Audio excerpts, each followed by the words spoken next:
Okay, hello. This is a little bit of different video I'm gonna make.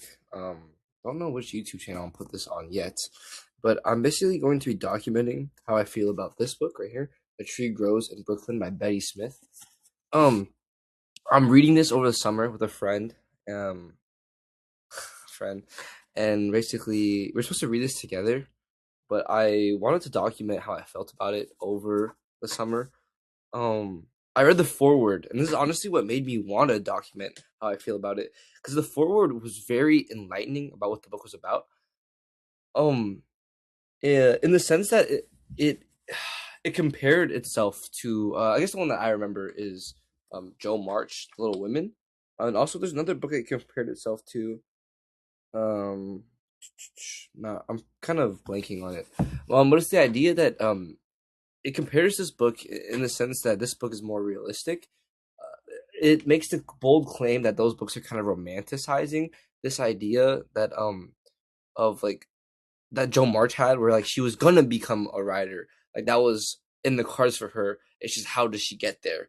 And in this book with the main character Francie Nolan, that's not really a end goal in her mind. She has all these other problems to deal with before dealing with that. So I'm interested to read it. Like I said, it was just recommended to me. Was to read it with a friend, and uh, not too sure. It reminds me off of first like read or like the description. It reminds me of a house that grows on Mango Street, just because you're dealing with a migrant family in like New York or like a heavy urban place. I don't know if this is New York, not too sure, but like a urbanized city. Um, and kind of dealing with that, especially it being like a younger female, and then her coming of age story through adolescence and whatnot. And then with siblings and taking care of that and all of this, all these kind of different themes and subplots, or not subplots, but just themes. But yeah, my plan is to. I'm not sure how much I'm gonna read of this. This is kind of just like a preview kind of video. I might stitch this together for another one, but yeah, it's 500 pages. Tree grows in Brooklyn. I just off of reading the foreword, it sold me. It seems like it's gonna be really good. I'm excited to read it. I haven't read it in so long. Oh, here's like something that stood out to me was the words that I did not know how to pronounce or what they meant.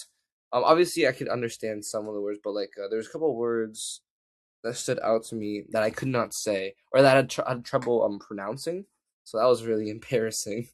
It's kind of putting. I don't really read. I'm a philosophy major, and I don't really read out like novels per se. I read more like analytical text. Like for philosophy, it's very analytical. It's just very argumentative based.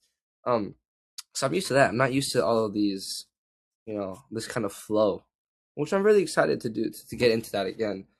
But I realized how bad I am at reading, or how I get frustrated at myself because I feel like it makes me feel dumb. If that makes sense. About all these words I can't say. Well, it's not like there's a lot. There's a couple of words that I trip up on and that I'm like kind of struggle saying or I don't know the meaning to, and I trip up on it, and it makes me feel very stupid and I feel dumb. So I am excited to read this book, and my plan is to read it out loud for the most part. Kind of like Kaisen that does reminds me of that. But I'll also read it out loud for myself. I might post a video of me reading like 15 minutes reading it out loud just because I thought it was funny. But yeah, no, this is just we'll see how I feel about this. Maybe I'll post this like maybe I'll read more before I post it.